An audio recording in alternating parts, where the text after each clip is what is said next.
الحمد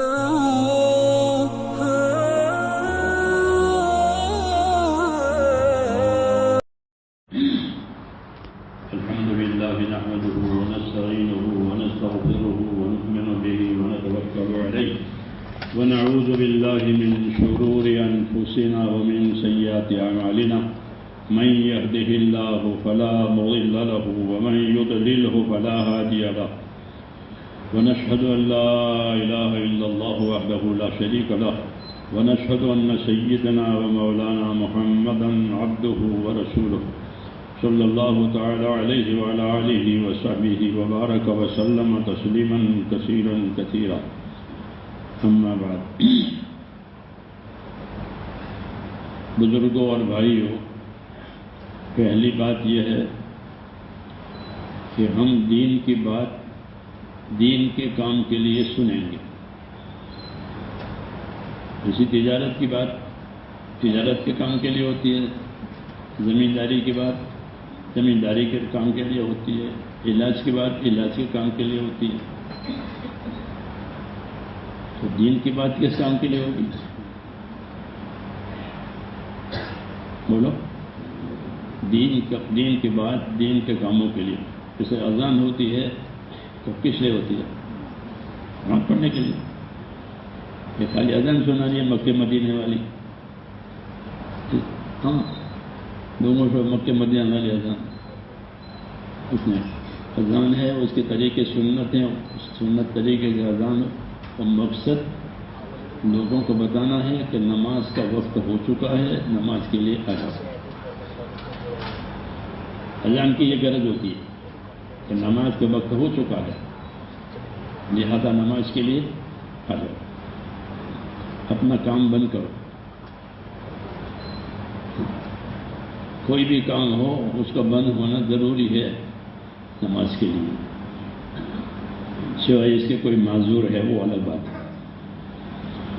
اذان کا یہ مقصد ہے. ایسے ہی دین کی بات وہ بھی دین کی دعوت ہوتی ہے. کوئی بھی بات کرے دین کی وہ اصل میں دین کی دعوت ہے. تو دین کی دعوت دین کے کام کے لیے ہوتی ہے. یہ نہیں کہ دین کی دعوت تو پہنچی اور دین کا کام نہیں ہوا. ایسا ہوتا ہے کہ ولیمے کی دعوت پہنچی اور ولیمہ نہیں ہوا. ایسا ہوتا ہے؟ یا ولیمے کی دعوت پہنچی، ولیمے کے لیے نہیں گیا، کھانا کھانے کے لیے. ایسا نہیں ہوتا. ہاں، ولیمے کی دعوت ہوتی ہے اس لیے ولیمے کی تیاری ہوتی ہے. پھر اس تیاری کی وجہ سے اس کی حاضری بھی ہوتی ہے. سب کاموں میں اسی طرح ہے. دین کے کام میں ایسا نہیں ہے. دین کے کام میں بات سن کے بعد کام کو چھوڑ، بات سنی کام بھی چھوڑ دیا. اس لیے اس کی اصلاح کی ضرورت ہے کہ بھائی دین کے کام کو، دین کی بات کو دین کے کام کے لیے سنیں اور دین کے کام کے لیے اپنے آپ کو تیار کریں. ہاں، یہ ضروری ہے کہ دین کے کام کے لیے اپنے آپ کو تیار کرو. کہ مسلمان تو اپنے اسلام کا تابع ہے. جیسے پولیس کا آدمی پولیس کے محکمہ کا تابع ہے. کہ کون سے ڈپارٹمنٹ ہے؟ تو پولیس میں، تو وہ اس کا تابع ہے. ایسے مسلمان کہ مسلمان کس کا تابع ہے؟ اسلام کا. اس لیے اس کو مسلم کہتے ہیں. مسلم یعنی اللہ کی بات مان کر کے چلنے والا، کیونکہ اسلام میں اللہ کی بات ماننے کا پیغام ہے. اسلام پیغام ہے، ایک میسیج ہے اللہ کا کہ دنیا میں میری اطاعت کے ساتھ زندگی گزارو. یہ پیغام ہے اللہ کا، یہ میسیج ہے کہ دنیا میں میری اطاعت کے ساتھ زندگی گزارو. ہم تم کو اطاعت کے راستے بتائیں گے نبی کے ذریعے سے، کہ نبی اطاعت کی دعوت بھی دے گا اور نبی اطاعت کا راستہ بھی بتاوے گا. بھائی نماز پڑھنی ہو، نماز کی میں کیسے اطاعت کرو؟ تو حضور نے نماز پڑھ کر بتائی اور فرمایا صلو کما رأیتمونی اصلی. دیکھو نماز پڑھنا اور ایسی نماز پڑھنا جیسے مجھ کو نماز پڑھتے ہوئے دیکھا. تاکہ وہ اطاعت اور عبادت صحیح ہو جائے، ورنہ غلط ہوگی۔ نمونہ نہیں ہوگا تو نمونہ نہیں ہوتا تو چیز غلط ہوتی ہے۔ ایسے تمام کاموں میں حضور صلی اللہ علیہ وسلم نے رہبری فرمائی ہے کہ اس طرح سے کرنا۔ ضرورت کے کاموں کی بھی ہے کہ وضو کیسے کرو گے، استنجا کیسے کرو گے، اس کا بھی طریقہ بتایا، ہاں، تاکہ زندگی کا ہر کام وہ اللہ کے حکم کے مطابق ہو جائے۔ یہ مسلمان کی زندگی کا اصلی کام ہے۔ جی ہاں، کہ غافل آدمی اللہ کی نظر میں ایسا حیوان یا مردہ غافل ہے، بے فکر ہے۔ حدیثوں میں ہے کہ مثل الذی یذکر ربہ والذی لا یذکر ربہ کمثل الحی والمیت۔ جو آدمی اللہ کی یاد میں ہے وہ تو زندہ ہے، جو اللہ کی یاد میں نہیں، اللہ کو بھولا ہوا ہے، وہ مردہ ہے۔ وہ زندہ بھی مردہ ہے، کیونکہ جس کام کے لیے وہ آیا تھا وہ کام وہ نہیں کر رہا ہے، تو یہ مردہ ہے۔ کوئی قلم اب نہیں لکھتا تو وہ قلم مردہ ہو گیا، کیونکہ لکھنے کے لیے اس کو بنایا تھا، اور وہ نہیں لکھتا تو کیا کریں گے؟ کوئی بلب روشنی نہیں دیتا، اس کی جگہ نہیں رہے گی، اوپر سے نیچے پھینک دیں گے، مردہ ہے۔ ایسے ہی آدمی جب میرے دوستوں جس کام کے لیے پیدا کیا اللہ نے اس کو کیا ہے وہ نہیں ہوا تو اللہ تعالیٰ اس کو نیچے گرا دیتے ہیں۔ اس لیے کہا کہ اللہ کو یاد رکھنے والا، اللہ کو نہ یاد رکھنے والا ایسا ہے جیسے زندہ اور مردہ۔ اس لیے ہم کو یہ پیغام ہے کہ ہماری زندگی جو ہے وہ اللہ کے حکموں کے ساتھ گزرے گی، نبی کے طریقوں کے ساتھ گزرے گی، اور اسی کو ہم اپنی زندگی کا اصلی کام سمجھیں۔ باقی تو ضرورتیں ہیں، باقی جتنے کام ہیں وہ اصلی کام نہیں ہے۔ اگر اصلی کام ہوتے تو سب کے ایک ہوتے، ہاں، جو اصلی کام ہوتا ہے وہ سب کے لیے ایک ہوتا ہے۔ تو سب کے لیے جو ایک کام اللہ تعالیٰ نے تجویز کیا ہے وہ اللہ کی عبادت ہے، وہ سب کے لیے۔ جناتوں کو، انسانوں کو میں نے اپنی عبادت کے لیے پیدا کیا، یہ ایک ہی کام ہو گیا سب کے لیے۔ باقی ضرورتیں ہیں وہ الگ الگ ہیں، طاقتیں الگ الگ ہیں، تو اپنی طاقت کے حساب سے لوگ الگ الگ طریقے ضرورتیں پوری کریں گے۔ جس کے پاس مال ہوگا وہ تجارت کرے گا، نہیں مال ہوگا تو مزدوری کرے گا، ہاں، مال جس کے پاس نہیں ہوتا وہ کیا کرتا ہے؟ مزدوری کرتا ہے۔ تو مال ہوتا ہے تو کاروبار کرتا ہے۔ یہ طریقہ ہے دنیا میں، اس لیے ضرورتیں مختلف ہیں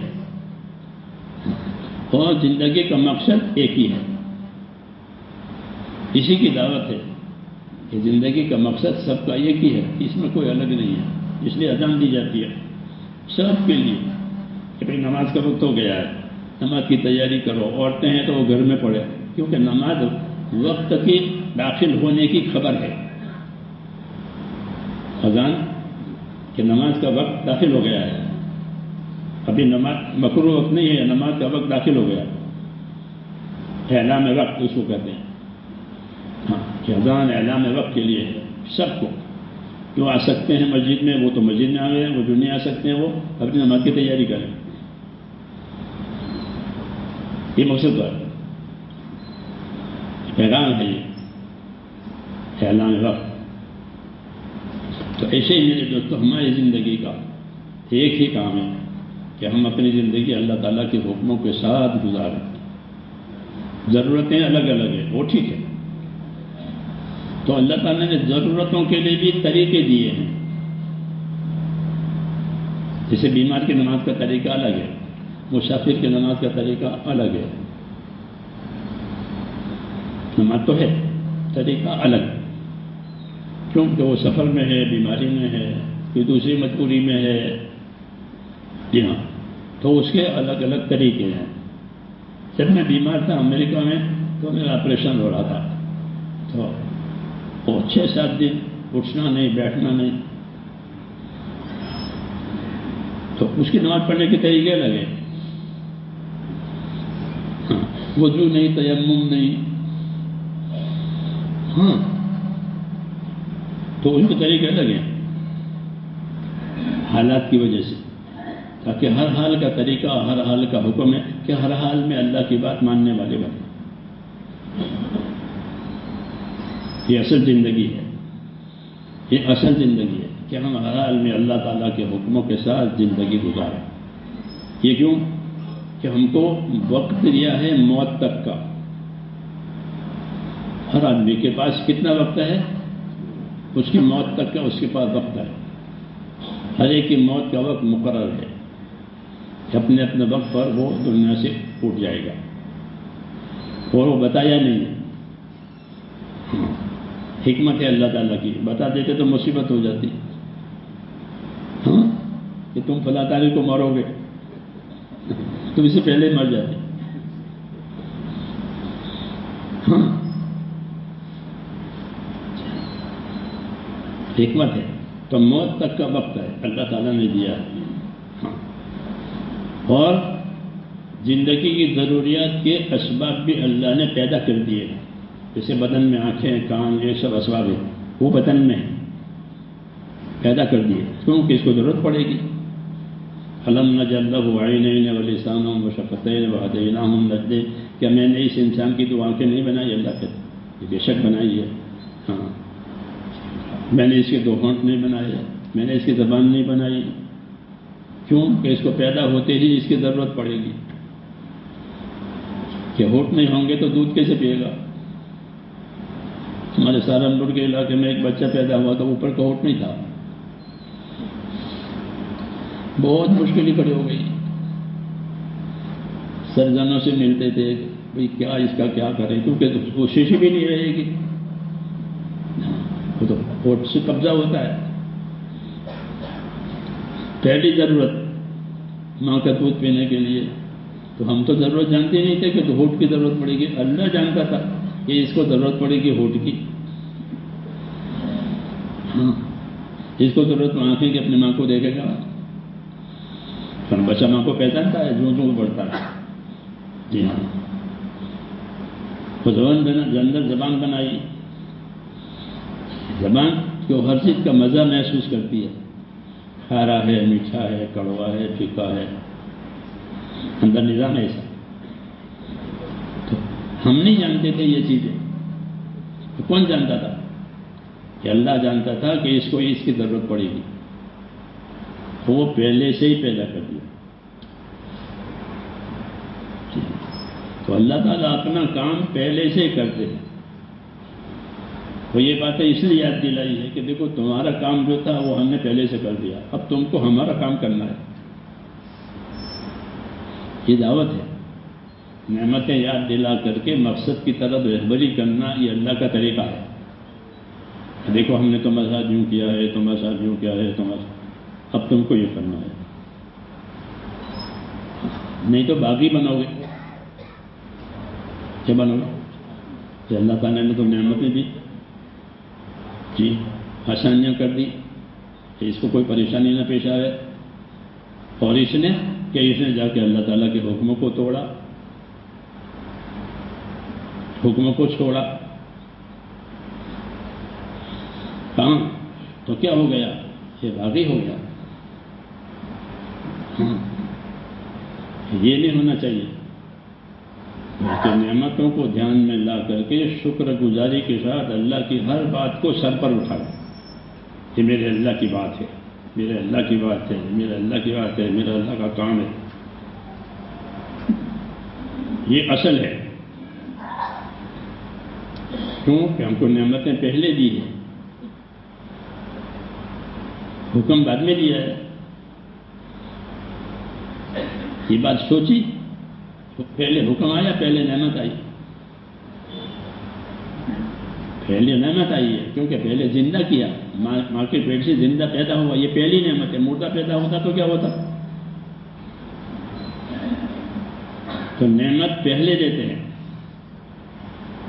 اور حکم بعد میں دیتے ہیں، دنیا میں تو تنخواہ بعد میں دیتے ہیں، کام پہلے دیتے ہیں. تنخواہ پہلے دیتے ہو ہاں نوکر کو؟ نہیں دیتے کہ ہم تیرا کام دیکھیں گے.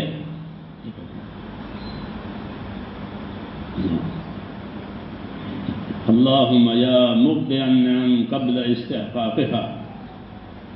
حسن دعاؤں میں اللہم یا مبدع النعم قبل استحقاقها، ہے وہ پروردگار جو نعمت دینے میں اپنی طرف سے شروع کرے، چاہے کوئی حقدار ہو کوئی حقدار نہ ہو سب کو دیں گے. کوئی حق نہیں ہے اللہ پر کسی کا کہ لاؤ، ہے کسی کا حق نہیں ہے ہاں کہ لاؤ میرا حق ہے. جیسے بھائی کے ساتھ بھائی کا حق ہوتا ہے نا، باپ مر جاؤ تو ہاں یہاں نہیں ہے. اللہ کے اوپر کسی کا حق نہیں ہے. جو کچھ ہے وہ اس کی مہربانیوں سے اس کے فضل و کرم سے دیتے ہی رہتے ہیں. چاہے کوئی دشمنی کرے اللہ سے تو بھی دیں. ہاں اللہ کو نہیں مانتا یوں کہے تو بھی دیں گے، اس کو دینا ہی دینا ہے. تو یہ اس لیے ہے کہ ان کو ایک کام کے لیے پیدا کیا ہے. اسی کام سے اللہ تعالیٰ خوش رہیں گے اس سے. اگر یہ بات نہیں ہے تو پھر اللہ اس سے ناخوش ہے.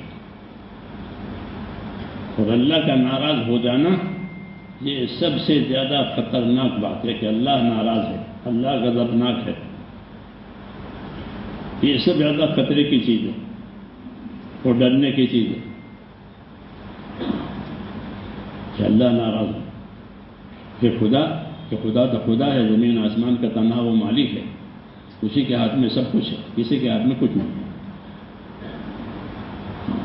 اس لیے اس کا ناراض ہونا یہ بہت سخت ہے.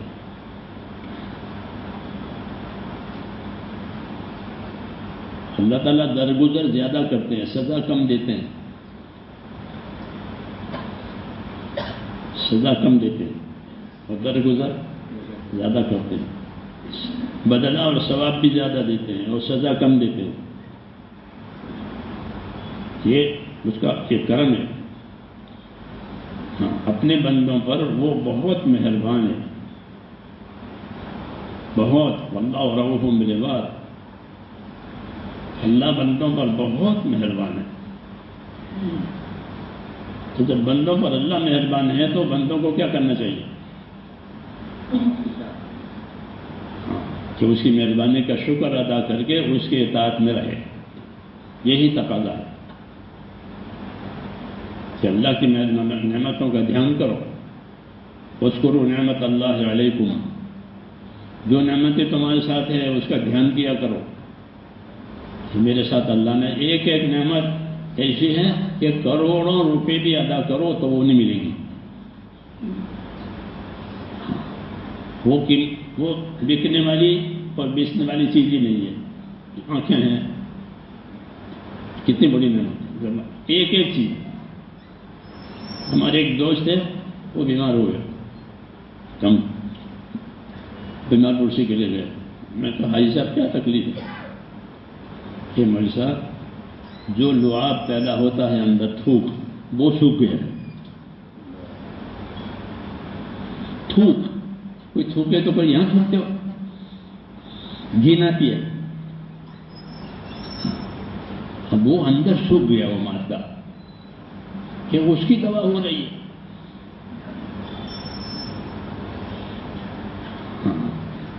کہ اندر تھوک کی کتنی ضرورت ہے، جیسے مشینوں کو آئلوں کی ضرورت ہے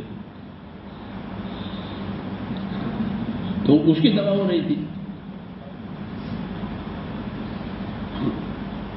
تو اندر کا لعاب یہ کتنی بڑی نعمت ہے. کب پتہ چلا؟ جب وہ سوکھ گیا تب. اب ڈاکٹر کو بلاؤ تو ڈاکٹروں نے کہا کہ لعاب اندر سوکھ گیا، اس کی دوا ہوگی. ہاں اس لیے اللہ کی دعوت ہے کہ ہماری نعمتوں کو سوچا کرو تاکہ تمہارا دھیان اللہ کی طرف جائے. کبھی ایسا نہ ہو کہ ناراض ہو کر نعمت چھین لے. ایسا بھی ہوتا ہے کہ ناراض ہو کر کے نعمت کو چھین لیتے ہیں. جیسے دینا جانتے ہیں چھیننا بھی جانتے ہیں۔ رسول صلی اللہ علیہ وسلم دعا مانگتے تھے، اللہم انی اعوذ بک من زوال نعمتک وتحمل عافیتک، کہ اللہ میں آپ کی پناہ مانگتا ہوں کہ جو عافیت راحت دی ہے وہ چھینی نہ جائے، کہ اگر چھین لی گئی کہ پھر الجھن میں پڑ جائے گا۔ نعمت کا زوال، نعمت کا زوال، نعمت آئی تھی چلی گئی، کہ کیوں چلی گئی؟ کہ اس کی ناشکری ہوئی ہے، اس کی ناشکری ہوئی ہے، نعمت نے غافل کیا۔ نعمت کے دو اثر ہوتے ہیں، ایک تو نعمت کو نعمت سمجھ کر اللہ کی طرف آدمی کو وہ نعمت متوجہ کرتی ہے کہ اللہ یہ مجھے آپ نے دیا ہے، اگر آپ نہ دیتے تو کون دیتا؟ ہاں، جیسے نیند میں سے اٹھتے ہو نہیں تو کیا پڑھایا؟ احیانی بعد اماتنی، یا اللہ میں تو مردہ ہو گیا تھا سو کر کے، مجھے خبر نہیں، چور چوری بھی کر جاتے ہیں۔ ہاں کیوں کہ مر گیا، جیسے مرنے کے بعد وارث مال لے لیتے ہیں، چور اور سونے میں چور مال لے لیتے ہیں، ایک ہی نتیجہ ہے دونوں کا۔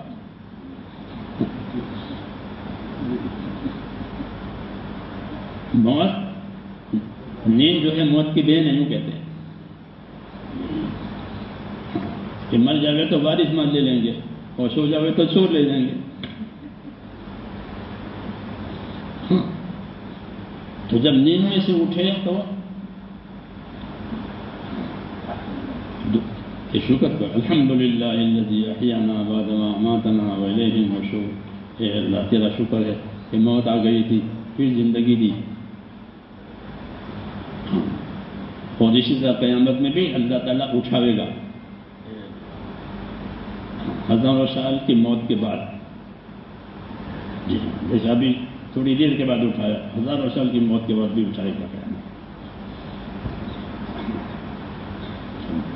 یہ نعمت اس لیے اب حیات آ گئی ہے، آدمی زندہ ہو گیا، اپنا کام سنبھالے گا، جاگ گیا، تو نعمت کی وجہ سے نعمت کا دھیان کر کے اللہ کا احسان مانا جاتا ہے، اور یہی ایمان کی شان ہے کہ ایمان والا اللہ کی نعمتوں کا دھیان کر کے پھر ان نعمتوں میں کیا کیا ذمہ داری ہے وہ پوری کرے۔ مثلا ہم کو ایمان کی نعمت ملی ہے، سب سے بڑی نعمت، سب سے بڑی نعمت کیا ہے؟ اللہ نے ہم کو ایمان دیا ہے، کفر سے بچایا، شرک سے بچایا، ہاں گمراہی سے بچایا اور ایمان دیا، تو یہ بڑی نعمت ہے، اس سے بڑی کوئی نعمت نہیں، اس سے بڑی کوئی نعمت نہیں ہے کہ ایک آدمی ایمان کے ساتھ مرا ہے کہ اس کی تو آخرت ہمیشہ کے لیے بن گئی، ہمیشہ کے لیے بن گئی ایمان کی وجہ سے۔ یہ بڑی نعمت ہے، اور ایمان کی اللہ کے ہاں قیمت کتنی ہے؟ ایمان کی قیمت اللہ کے ہاں اتنی بڑی ہے کہ ایک ہی مسلمان دنیا میں ہو، ایک فقط، اور وہ صرف اللہ اللہ پڑھتا ہے اور کچھ نہیں کرتا، اللہ اللہ اللہ اتنا ہی کرتا ہے۔ اس ایک ایمان والے کی وجہ سے اللہ تعالیٰ قیامت نہیں لائیں گے بلکہ دنیا کو باقی رکھیں گے۔ جب ایک بھی اللہ اللہ کرنے والا نہیں رہے گا تو پھر یہ جلسہ ختم، پھر قیامت آئے گی، وہ دنیا ختم کر دی جائے گی۔ اس ایک ایمان والے کا اللہ اللہ کہنا کتنی قیمت ہے اللہ، اس لیے ہم کو میرے دوستوں اپنے ایمان کی قدر کرنی چاہیے۔ ساری کفایت نہیں کہ ہم تو مسلمان ہیں، اس سے کیا ہوتا ہے؟ تاجر کا بیٹا ہوں کہ میں تاجر کا بیٹا ہوں، اسے کچھ نہیں ہوتا، وہ تو جب تجارت کرے گا تو نفع ملے گا۔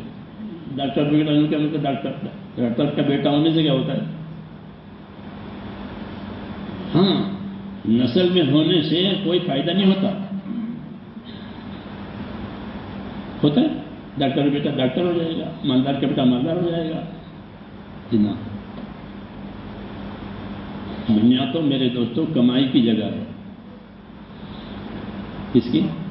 کمائی کی جگہ ہے. یہاں دنیا بھی کمائی جاتی ہے، یہاں دین بھی کمایا جائے گا. یہ کمائی کی جگہ ہے، یعنی عمل کی جگہ ہے. یہ عمل کی جگہ ہے. جو عمل پر ہوتا ہے وہی اچھا لگتا ہے، جو عمل پر نہیں ہوتا وہ نہیں اچھا لگتا. بیٹا کچھ کام کرتا نہیں وہ بیٹا اچھا لگتا ہے. شکایتیں کرتے ہیں کہ میرا لڑکا کچھ کرتا نہیں، ابھی ہے، کیسے قرض کرتا ہے، اسے پارٹی کو پارٹی میں پڑ رہتا ہے.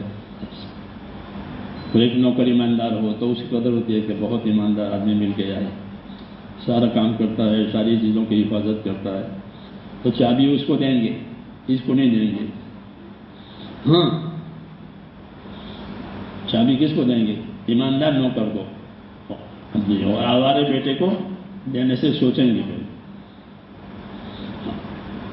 ایسے میرے تو اللہ کے ہاں بھی اسی بندے کی قیمت ہے جو اللہ تعالیٰ کی طرف سے آنے والی ذمہ داریوں کو پورا کرے. اسی بندے کی قدر ہے کہ میں نے جو ذمہ داری ڈالی ہے اس کی انہوں نے کتنی قدر کی ہے. خوشی کی ذمہ داری. اس لیے میرے دوستو ہمیں اپنی ذمہ داریوں کے بارے میں فکر مند رہنا چاہیے. یہ نہیں کہ نعمتیں اللہ نے دی ہے تو ذمہ داریوں سے غافل ہو گئے اور اپنی دنیا کی ترقی میں لگ گئے. آخرت کو بھول کر دنیا کی ترقی میں لگنا، اسی کو دنیا کا دھوکہ کہتے ہیں. کہ دنیا دھوکہ ہے. تو دھوکہ کیا؟ دھوکہ جانتے ہو کس بات ہے؟ نظر آوے کچھ ہوئے کچھ. کہ اردو کا لفظ ہے دھوکہ، ہماری گجراتی میں نہیں ہے دھوکہ. جب کوئی کھیت ہوتا ہے اس میں کوئی بویا ہے کھانے پینے کی چیز اور وہ جانور آ کر کے اس کو خراب کرتے ہیں تو پھر ایک لکڑی کھڑی کرتے ہیں اور ایک لکڑی ایسی اور اس کو کرتا پہناتے ہیں اور اس پر ایک ہنڈیا رکھتے ہیں تو دور سے اور پھر وہ کرتا ہوا میں ہلتا ہے کپڑا. تو جانور اس سے ڈرتا ہے کہ کوئی آدمی کھڑا ہے. تو یو پی میں یہ ہوتا کہ کیا ہو گیا کہ دھوکہ کھڑا کیا ہے.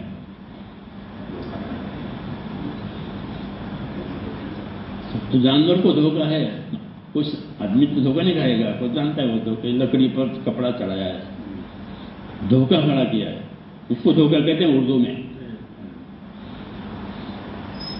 جی ہاں، کھیت میں کوئی پھلدار چیز لگائی ہے تو وہ دھوکہ کہ سر بھی نظر آتا ہے، کپڑا بھی ہے، ہاتھ بھی ہے، حالانکہ کچھ نہیں، وہ لکڑی پر ہے. پھر دھوکہ کھڑا کیا. تو دنیا کے دھوکے کے کیا مطلب ہے؟ کہ دنیا کے دھوکے کا یہ مطلب ہے کہ دنیا کے فائدوں کو دیکھ کر کے آخرت کا نقصان کیا. صرف دنیا کے فائدے کو دیکھا، آخرت کے نقصان کو نہیں دیکھا. حدیث میں ہے کہ جس نے ایک نماز اڑائی اس کا کتنا نقصان ہوا. فَكَأَنَّمَا وُتِرَ أَهْلُهُ وَمَالُهُ. کہ جس نے ایک نماز اڑائی اس کا تو اتنا نقصان ہو گیا ہے جیسے کسی کا گھر بار مال اور بال بچے سب تباہ ہو گئے، کوئی نہیں رہا، یہ اکیلا رہ گیا. دنیا میں ایسا کبھی ہو جائے کہ سب بال بچے بھی مر گئے، مال بھی تباہ ہو گیا، تو میں اکیلا رہ گیا. تو اس کو بہت بڑا نقصان سمجھا جاتا ہے. خالی اس کی ذات بچ گئی ہے، باقی کوئی نہیں بچا.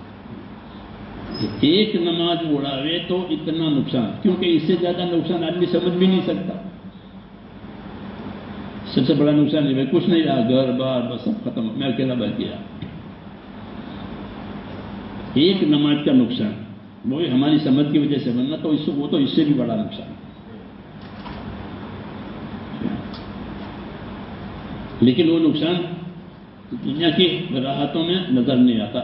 یہ دھوکہ کھایا کہ اتنا بڑا نقصان کیا ہے اور اتنے تھوڑے سے نفع میں رہا ہے. اس کو دھوکہ کہ دنیا کے نفع میں، دنیا کی راحت میں رہ کر کے اپنی آخرت کو بگاڑا. یہ دھوکہ ہے کہ جب دھوکہ کھولے گا تو اس کو پچھتاوا بہت ہوگا اور علاج کچھ نہیں. ہاتھ سے موت ہاتھ سے جو ہے وہ نکل گیا موقع. اس لیے رسول اللہ صلی اللہ علیہ وسلم نے میرے دوستوں ہم کو دعوت دی ہے کہ اپنی دنیا سے آخرت بناؤ. یہ نہیں کہا دنیا چھوڑو، یہ نہیں کہا کہ دنیا چھوڑو، گھر بار چھوڑو، سنیاسی بنو. ہاں ایسا نہیں کہا، بلکہ کیا کہا کہ دنیا سے آخرت بناؤ. وہ بڑی قیمتی ہے. جیسے دودھ سے حلوہ بناتے ہیں تو دودھ 50 روپے کلو، وہ حلوہ 200 روپے کلو. ہاں روزمرہ کی بات ہے، وہ دودھ سے بنتا ہے. کیوں کہ کچھ ڈالنے کی چیزیں ڈالی ہیں تو دودھ قیمتی ہو گیا. تو دنیا تمہاری قیمتی ہو جائے گی جب اس سے آخرت بناؤ گے تو. یہ نہیں کہ دنیا کا نقصان ہوگا، تمہاری دنیا قیمتی بن جائے گی آخرت کی وجہ سے. جیسے دودھ کی قیمت سے زیادہ حلوے کی قیمت ہو گئی. یہ ہوتا ہے. تو میں نے کہا حضور صلی اللہ علیہ وسلم نے یہ نہیں فرمایا کہ چھوڑو، بیوی بچوں کو چھوڑو، گھر بار کو چھوڑو، مسجد میں بیٹھو، ایسا کہا. اور ایسا کہتے تو وہ نبھاؤ بھی نہیں ہوتا. ایسا کوئی نبھا ہوگا؟ ایسا کوئی نبھا سکتا ہے؟ کیا نہیں نبھ سکتا ایسا. بلکہ یہ کہا، یہ فرمایا کہ اپنی دنیا سے آخرت بناؤ. وابتغ فیما آتاک اللہ الدار الآخرہ. قارون کو یہ بات کہی تھی کیونکہ اس کو بہت مال دیا تھا. تو اسے کہا اپنے مال سے اپنی آخرت بنا لے. یہ نہیں کہا کہ مال چھوڑ دے، کہ تو اپنے مال سے اپنی آخرت بنا لے اور اپنا آخرت والا حصہ مت بھول، اس کو برباد مت کر. یہ تو ملا ہے مگر یہ رہے گا نہیں تیرے پاس. کہ دونوں طرف سے خطرہ ہے. کبھی دنیا چلی جاتی ہے ہاتھ میں سے، رات دن کے بعد لوگ حادثے ہوتے ہیں، فساد ہوتا ہے، اب کچھ نہیں رہا، آدمی رہ گیا. یا کبھی آدمی مر جاتا ہے، دنیا رہ جاتی ہے. تو دونوں طرف سے خطرہ ہے، دونوں طرف سے خطرہ ہے. کہ کبھی مال چلا گیا یا کبھی آدمی چلا گیا، مال لے گیا، دونوں طرف سے. اس لیے دعوت دی ہے کہ وابتغ فیما آتاک اللہ الدار الآخرہ. تجھ کو اللہ نے جو دنیا دیے رکھی ہے اس سے اپنی آخرت بنا لے. یہ مت کہا کہ دنیا چھوڑ دے. یہ خوبی ہے حضور صلی اللہ علیہ وسلم کی دعوت میں کہ ہم کو دنیا چھوڑنے کی دعوت نہیں دی. اور چھوڑنے کی دعوت دیتے تو ہم چھوڑ بھی نہیں سکتے تھے. ہاں بلکہ دنیا سے آخرت بنانا. جی ہاں. تو دنیا سے آخرت بنانے کے لیے ہم کو دو چیزیں ملی. ایک ایمان ملا، ایک علم ملا. کیا ملا؟ ایمان، لا الہ الا اللہ محمد الرسول اللہ. یہ ایمان کا کلمہ ہے، اللہ سے تعلق کا کلمہ ہے. اس کلمے میں اللہ کے تعلق کا اقرار ہے کہ میرا کوئی معبود نہیں سوائے اللہ کے، میں اس کا بندہ ہوں اور میرے لیے اس کی عبادت ہے. اور محمد صلی اللہ علیہ وسلم کو اللہ نے اپنی عبادت کے طور طریقے، زندگی گزارنے کے طور طریقے سکھانے کے لیے بھیجا ہے. وہ اللہ کے سچے رسول. تو اللہ کو معبود ماننا، رسول کو رسول ماننا اور پھر ان کے حکموں و طریقوں کی پابندی کرنا، یہ ایمان کا تقاضا ہے. تو جب کلمہ پڑھا تو اپنے آپ کو اللہ تعالیٰ کو معبود مان کر اپنے نبی کے طریقوں پر زندگی گزارو اور وہ طریقے سیکھو. اس لیے علم اتارا، قرآن شریف اتارا. قرآن شریف علم ہے، اس میں کرنے کی باتیں ہیں، بچنے کی باتیں ہیں. لوگوں کے ساتھ کیسے رہو گے، اللہ کے ساتھ کیسے رہو گے، یہ اس لیے کہ اس کو سیکھو. تم میں سب سے بہتر وہ ہے جو قرآن کو سیکھے اور دوسرے کو سکھاوے. یہ علم ہے جو اللہ نے ہم کو دیا ہے. اس کے بغیر زندگی نہیں بنے گی. ہاں اس کے بغیر زندگی نہیں بنے گی. کیونکہ دنیا کو اللہ تعالیٰ نے حقوق ادا کرنے کی جگہ بنایا. اس کی ہاں کہ دنیا کو ہم نے حقوق ادا کرنے کی جگہ بنایا ہے کہ یہاں حقوق آئیں گے تمہارے اوپر، وہ ادا کرنے۔ اللہ کا حق سب سے پہلے آئے گا، اللہ اول ہے، سب سے پہلا حق اللہ کا۔ اللہم انت الاول فلیس قبلک شیء، اے اللہ تو سب سے پہلا ہے، تو اس سے پہلے کوئی نہیں۔ تو سب سے پہلے اللہ کا حق آئے گا کہ اللہ پر ایمان لاؤ، اللہ کی عبادت کرو، یہ پہلا حق ہے۔ اسی کے لیے زندگی دی ہے، اسی کے لیے زندگی دی ہے کہ ایمان لا کر اللہ کی عبادت کرو اور عبادت کو سیکھو، یعنی عبادت کے طریقے سیکھو۔ جیسے دنیا میں اپنے ہنر ہے، طریقے سیکھتے ہیں لوگ، ورنہ کیسے کریں گے بغیر سیکھے؟ کہ اس کو سیکھو، اس لیے علم اتارا تاکہ علم سیکھے۔ عبادت کرنی ہے تو عبادت کا علم دیا، نماز کا علم دیا، زکوٰۃ کا علم دیا، اس طرح جو جو عبادتیں اللہ نے کرنے کی اس کا علم بھی اللہ۔ اس لیے یہ ہماری ذمہ داری ہے کہ اللہ کی عبادت کرنی ہے اور اللہ کی عبادت کے لیے صحیح طریقے سیکھنے ہیں، کیونکہ صحیح طریقہ سیکھے بغیر وہ چیز صحیح نہیں ہوگی، بگڑ جائے گی۔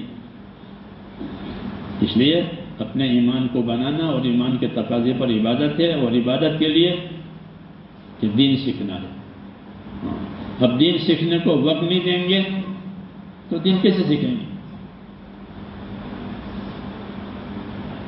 ہوتا ہے نا ہر کام کے سیکھنا وقت رہے گا، 6 مہینے کا کورس ہے، 6 سال کا کورس ہے، 5 سال کا کورس ہے، وکیل بننا ہے تو اتنے سال کا کورس ہے، وہ وقت مانگتا ہے،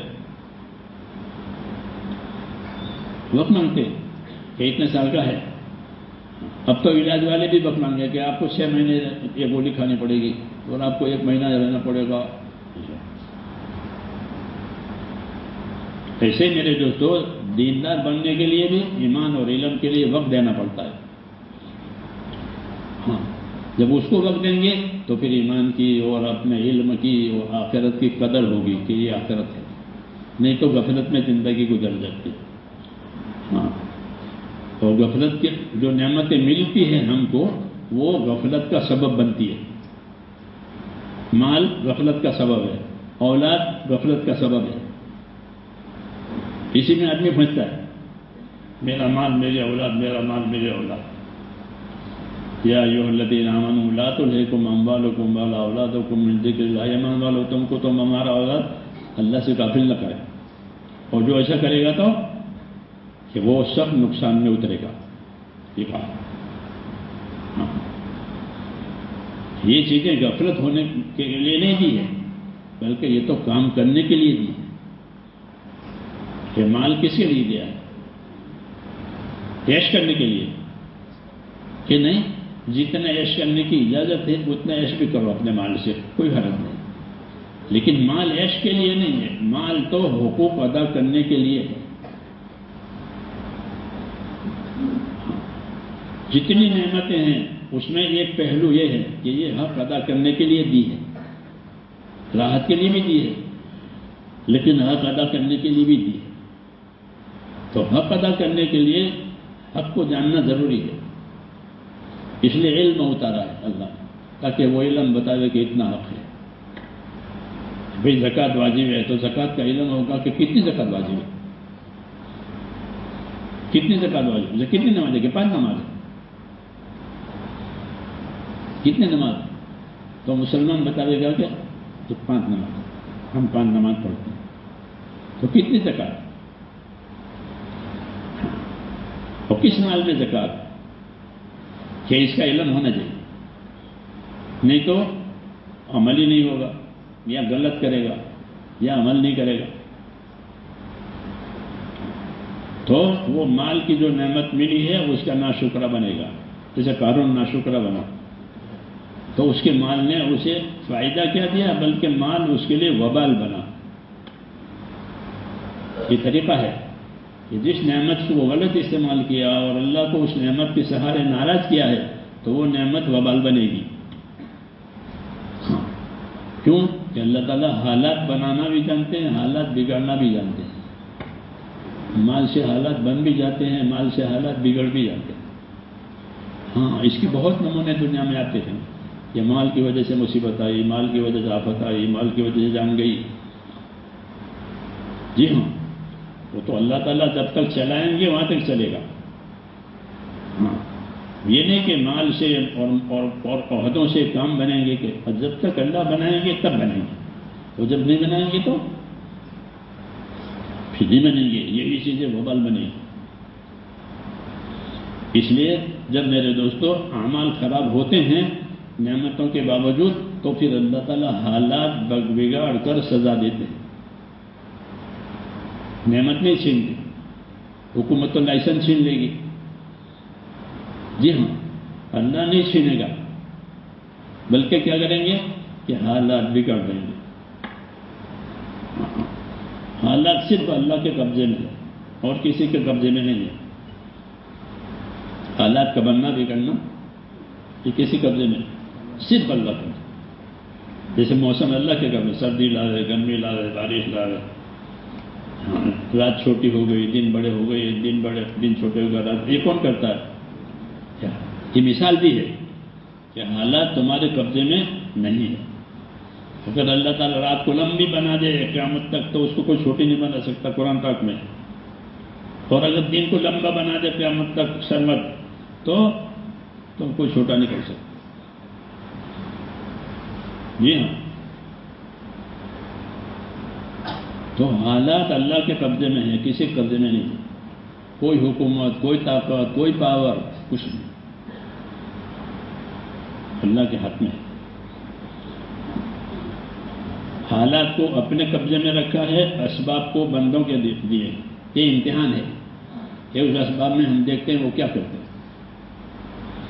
ہاں یہ کہا ہم نے دنیا کو زینت بنا کر بندوں کو دی ہے تاکہ دیکھتے ہیں کہ اس میں اچھا عمل کرنے والا کون ہے، تو دنیا کے اسباب ہمارے لیے امتحان ہے کہ ہم اس میں کیسے چلتے ہیں۔ فَيَنْظُرَ كَيْفَ تَعْمَلُونَ، اللہ دیکھیں گے تم کو یہ سامان دے کر کے کہ تم اس میں کیسے چلتے ہو۔ اگر یہ اچھے چلتے ہیں تو پھر ان کے حالات اچھے ہو جائیں گے، ہاں، اور اگر یہ غلط چلتے ہیں تو ان کے غلط اعمال ان پر غلط حالات بن کر آئیں گے۔ اعمال اوپر جاتے ہیں روز ہر آدمی کے، ہاں، لکھ کر کے، اور اسی اعمال کو سامنے رکھ کر پھر حالات ڈالے جاتے ہیں۔ یہ طریقہ ہے، اندھیر نہیں ہے تو بھائی کرو، کوئی تو یہ کہتے رہتے ہیں، ایسا نہیں ہے، ایسا نہیں ہے، ہاں، یہی غفلت کا سبب ہوتا ہے کہ اللہ تعالیٰ فوراً سزا نہیں دیتے، جیسے بجلی میں فوراً کرنٹ لگے گا، ذرا ہاتھ پڑ گیا وہ معاف نہیں کرے گی فوراً، اللہ ایسے نہیں کرتے، اللہ کے پاس تو اس سے بھی زیادہ جلدی طاقت ہے۔ جی ہاں، لیکن اللہ کی عادت ہے کہ اللہ موقع دیتے ہیں، مہلت دیتے ہیں سدھرنے کے لیے، کہ چلو غلط کیا ہے، بلکہ فرشتے جو ہیں نا، یہ دائیں طرف کا فرشتہ بائیں طرف، یہ امیر ہے، یہ اس کا مامور ہے۔ جب بندہ گناہ کرتا ہے تو اس کو لکھنے کا حق ہے، تو یہ پوچھتا ہے اپنے امیر سے کہ اس نے گناہ کیا، لکھ لوں کہ نہ، ابھی رک جا، ہو سکتا ہے توبہ کر لے، اللہ سے معافی مانگ لے، پھر کچھ وقت اس پر گزر جاتا ہے، یہ معافی نہیں مانگتا، گناہ کر کے اسی پر قائم رہتا ہے، وہ اب لکھ لیتا ہے، تو یہ تمہارے اوپر جاتا رہتا ہے۔ جی ہاں، تو اعمال اوپر جاتے ہیں پھر حالات نیچے آتے ہیں، لیکن اللہ تعالیٰ حالات لانے میں دیر کرتے ہیں، اسی کا دھوکہ ہے، اسی سے انسان دھوکہ کہتا ہے کہ کچھ نہیں ہوتا، یہ کہتے رہتے ہیں، نبیوں سے بھی کہتے ہیں کچھ نہیں ہوتا، یہ کہتے رہتے ہیں، ہاں، تو اندھیر نہیں ہے، دیر ہے۔ تو اللہ تعالیٰ جو موقع دیتے ہیں میرے دوستو، وہ تو بننے کے لیے موقع دیتے ہیں، سدھرنے کے لیے موقع دیتے ہیں۔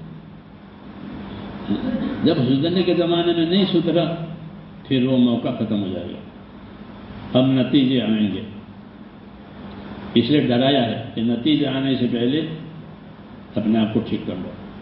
ایک نتیجہ آتا ہے دنیا میں حوادث کے ذریعے سے، حادثے ہو گئے، ایکسیڈنٹ ہو گئے، ایسا، وہ بھی نتیجہ لگے، آدمی کو محروم کرتے ہیں، اور ایک نتیجہ ہے موت کا، وہ تو سب کے لیے ہے، یہ وقت ختم ہو گیا، اب نہیں، تو اس سے پہلے کام کرو، اس سے پہلے اپنی ذمہ داری پوری کرو کہ وہ تمہارے سامنے کوئی رکاوٹ آ جائے، اس سے پہلے تو اللہ تعالیٰ موقع میرے دوستوں بننے کے لیے دیتے ہیں، جلدی سزا نہیں دیتے، جلدی حالات نہیں بگاڑتے، بلکہ موقع دیتے ہیں۔ اب تمہیں موقع ملا ہے تو اپنے آپ کو ذمہ داری پر لاؤ۔ جب ذمہ داری پر لاؤ گے اور مجموعی طور پر ذمہ داری پر لانے والے ہو گئے تو مجموعی حالات اچھے ہو جائیں گے۔ حضرت جی فرماتے تھے کہ مجموعی حالات ٹھیک کرنے کے لیے مجموعی ذمہ داری پوری کرنی پڑتی ہے، کہ سب کے سب ذمہ داری کے لیے کھڑے ہو جاؤ کہ سب کے حالات ٹھیک ہو جائیں گے۔ ایک آدمی ذمہ داری پوری کرے گا تو اس کو اللہ تعالیٰ سکون دیں گے، ایک کہہ دیکھو جو اور سب کریں گے تو کیا سب کو سکون دیں گے، کیونکہ سب کے ذمے ہے، اور اللہ تعالیٰ کی مدد اتنی آئے گی جتنی ذمہ داری پوری کی جائے گی۔ قاعدہ ہے کہ المعونۃ علی قدر المعونہ، کہ اللہ کی مدد اتنی ملے گی جتنی ذمہ داری پوری کی جائے گی۔ اس لیے میرے بھائیوں، دنیا میں ذمہ داریوں کو بھی جاننا ہے اور ذمہ داریوں کو پورا کرنے کے لیے اپنے آپ کو تیار بھی کرنا ہے۔ کیوں کہ ہم کو پیدا ہی اس لیے کیا ہے، ہم کو کھانے پینے کے لیے نہیں پیدا کیا۔ کھانا پینا دینا یہ تو اللہ نے اپنے ذمہ رکھا ہے، روزی دینا اپنے ذمہ رکھا۔ جی ہاں، تمام حالات اپنے ذمہ رکھے ہم کو کہ تم کو تو ہم نے ایک کام کے لیے پیدا کیا ہے۔ جب تم اس کام پر آؤ گے تو اس کام کا اثر بھی ہوگا، اس کام کا اجر بھی ہوگا، دونوں ہوں گے۔ کاموں کے اثر بھی ہوتے ہیں اور کاموں کے اجر بھی ہوتے ہیں، بدلہ بھی ہوتا ہے، بدلہ بھی ہوگا، اثر بھی ہوگا۔ اس کے لیے کہ تہجد کی نماز پڑھو کہ کیا ہوگا کہ تہجد کی نماز میں گناہوں سے روک ہے اور بدن کی تندرستی ہے۔ ان میں نے مثال دی کہ جو اعمال اللہ تعالیٰ نے ہم کو کرنے کے لیے دیے ہیں اس میں اجر بھی ہے یعنی بدلہ بھی ہے اور اس کا اثر بھی ہے۔ اس دنیا کی چیزوں میں نا پانی میں، ہوا میں، دوا میں اثر ہوتا ہے، ایسے ہی عملوں میں بھی اثر ہوتا ہے کہ ان عمل کا یہ اثر ہے، اس عمل کا یہ اثر ہے۔ جیسے نماز کہ نماز برائیوں سے روک دے گی، نماز روزی میں برکت لاوے گی، نماز دعا میں قبولیت کراوے گی، یہ اس کا اثر ہے۔ پھر نماز کا جو اجر ملے گا وہ الگ ہے کہ 5 نماز پڑھیں گے اور 50 نماز کا اجر ملے گا۔ وہ جمع سے نماز پڑھیں گے اس کا اجر الگ ہے۔ جی ہاں، اول وقت میں پڑھیں گے، تکبیر اولیٰ کے ساتھ پڑھیں گے، اس کا اجر الگ ہے۔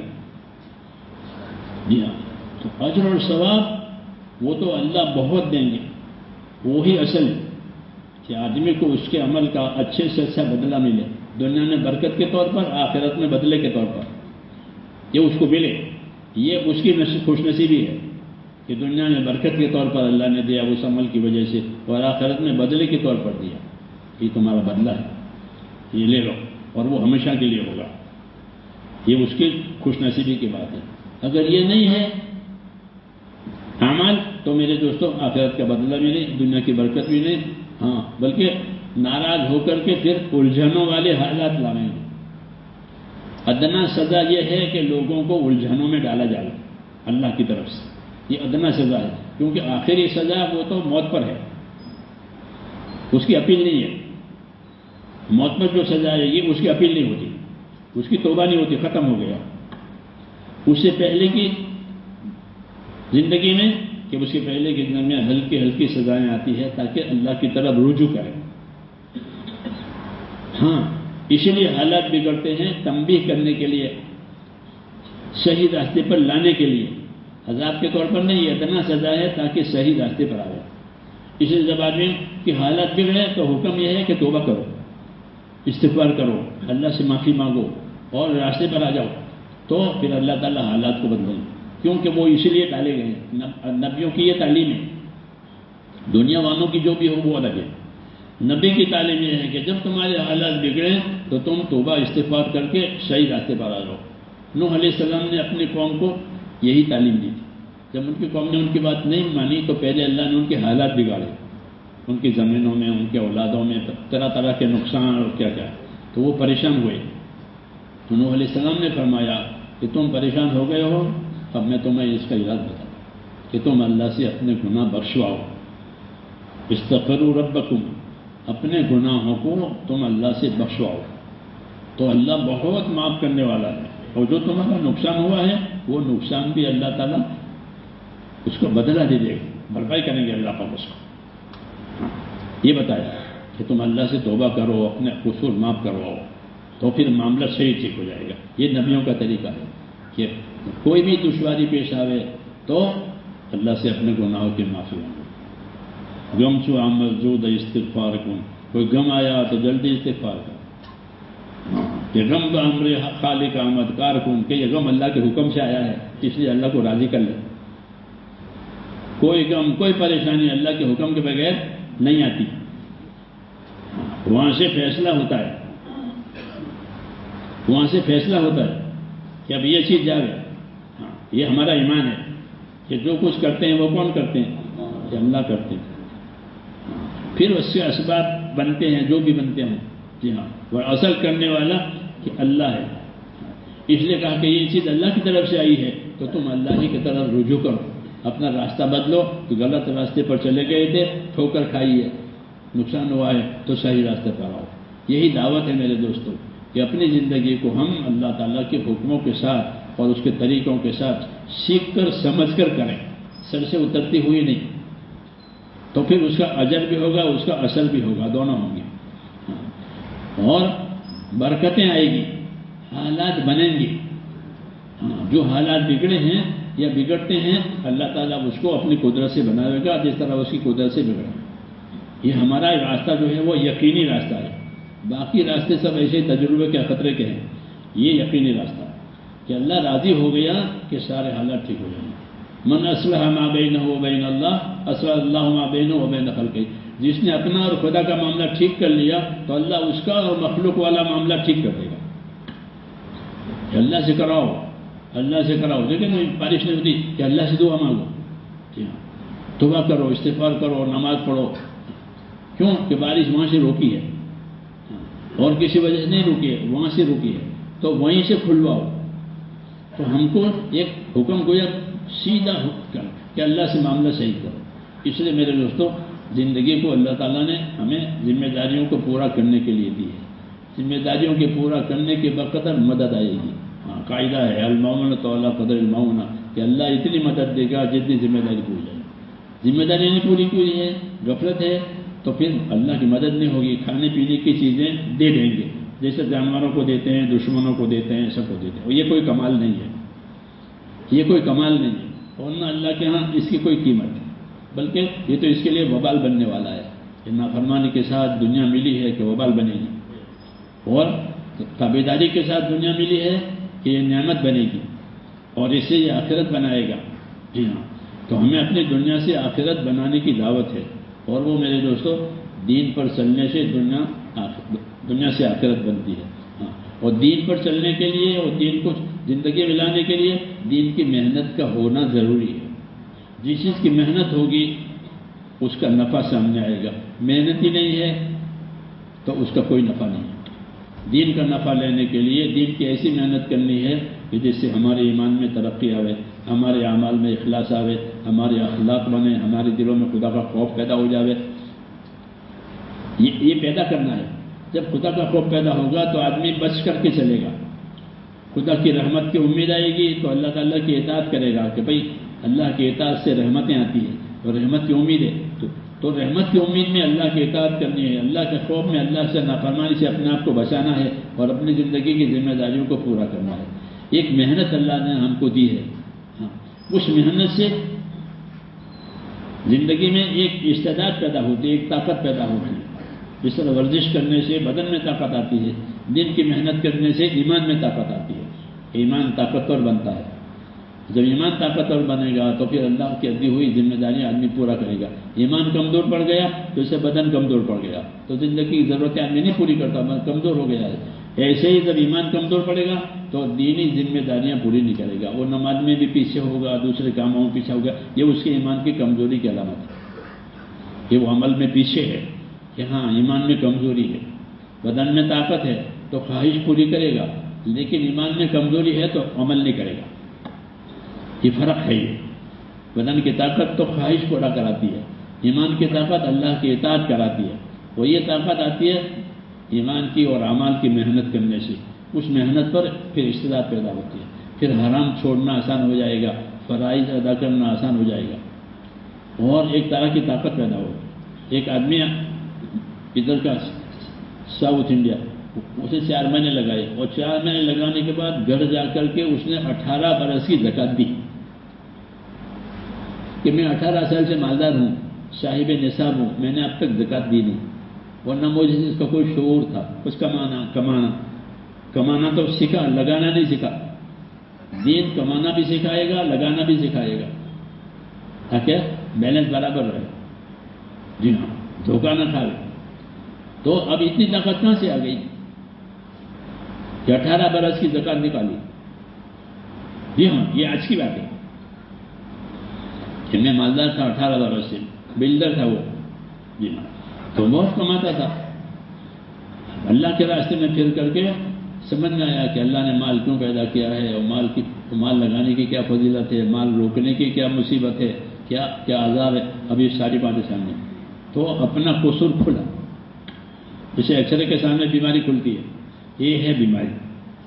ایسے ہی ایمان کی محنت میں کھلتا ہے آدمی کہ میرے اندر کیا کیا کمزوری ہے ایمان کی، پھر وہ کمزوری دور ہو جاتی ہے۔ یہ سب سے بڑا فائدہ ہے کہ ایمانی کمزوریاں کھلتی ہے، پھر محنت کر کے وہ کمزوریاں ختم ہو جاتی ہے، اور آدمی اپنی ذمہ داری میں اللہ کو راضی کرنے والا بن جاتا ہے۔ اس لیے اللہ تعالیٰ اس کو پھر برکتیں دیتے ہیں، دعائیں قبول ہوتی ہے، کیونکہ اب حالت ٹھیک ہو گئی۔ اس لیے میرے بھائیو، اللہ کا یہی وعدہ ہے کہ جو محنت کریں گے ان کو ہدایت دیں گے، والذین جاہدوا فینا لنہدینہم سبلنا، کہ جو ہمارے راستے کی محنت کریں گے ہم اپنے راستے کی ان کو ہدایت دیں گے۔ تو حرام چھوڑنا آسان ہو جائے گا، فرائض ادا کرنا آسان ہو جائے گا، دوسروں کا حق ادا کرنا آسان ہو جائے گا، اپنی آخرت بنانا آسان ہو جائے گا۔ ایک محنت دی ہے اللہ نے، اور ایسی دی ہے کہ ساری دنیا میں لوگ کر رہے ہیں، ہر علاقے کے، ہر ملک کے، اور ان کو اپنا نفع سمجھ میں آتا ہے، اپنے اولادوں کو اس پر لگا رہے ہیں، مالوں کو لگا رہے ہیں، تو کوئی ڈھکی چھپی چیز نہیں، الحمدللہ اللہ نے اس کا نفع کھولا ہے۔ اب میرے دوستوں، کرنے کی بات ہے۔ حضور صلی اللہ علیہ وسلم نے فرمایا کہ خیر تو بہت ہے لیکن کرنے والے تھوڑے ہیں، الخیر کثیر وقلیل فاعلہ، خیر تو اللہ کی طرف سے بہت ہے، ہاں، لیکن کرنے والے تھوڑے۔ اللہ کرے تھوڑوں میں ہم ہو جائیں، ہاں، اس لیے کہتے ہیں بھائی اس خیر کو کمانے کے لیے اپنے آپ کو تیار کرو۔ آدمی جس کام کے لیے اپنے آپ کو تیار کرے گا تو اللہ تعالیٰ اگلی طاقت دے گا۔ جب وہ تیاری نہیں ہے تو پھر اللہ تعالیٰ کسی کو زبردستی نہیں لگاتا، لیکن تیاری ہو، اپنے آپ کو تیار کیا تو اگلی طاقت اللہ تعالیٰ دیں گے، اگلے راستے اللہ تعالیٰ کھولیں گے، اور پھر وہ اپنے دین میں ترقی کرے گا، ہاں، آخرت بنے گی۔ اس لیے میرے بھائیوں، یہ دعوت ہے ہماری کہ ہماری ذمہ دین بھی ہے، دین کی محنت بھی ہے، اس سے ہم دیندار بنیں گے، اور دینداری آسان ہو جائے گی دین کی محنت سے۔ اب اس کے لیے ارادے فرماؤ اور اپنے آپ کو تیار کرو۔ یہ تو ہر ایک کے کرنے کی چیز ہے، کیونکہ ہر ایک کو مرنا ہے، اس کو کرنا ہے، جو نہ مرے وہ نہ کرے۔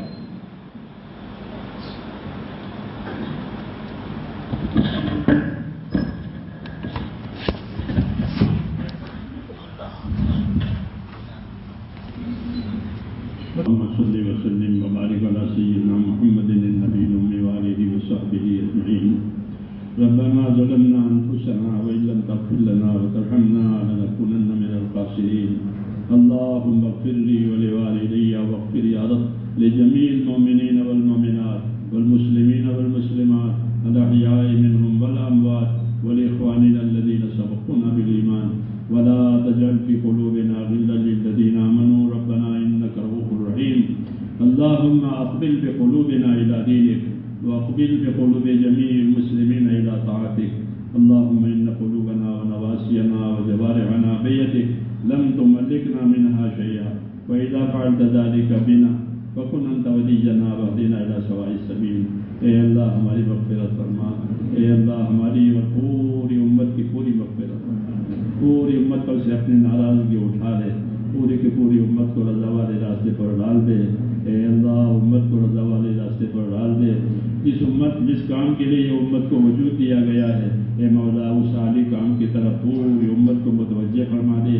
ایک ایک فرد امت کو توفیق عطا فرما، اے اللہ توفیق عطا فرما، فکر عطا فرما، ہمت عطا فرما، اور اپنی زندگی کی ذمہ داری پوری کرنے کی موت سے پہلے توفیق عطا فرما۔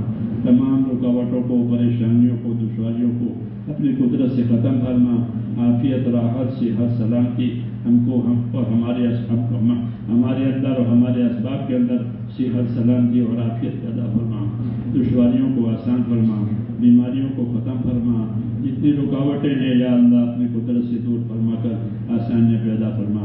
ربنا آتنا فی الدنیا حسنہ وفی الآخرۃ حسنہ وقنا عذاب النار وصلی اللہ تعالی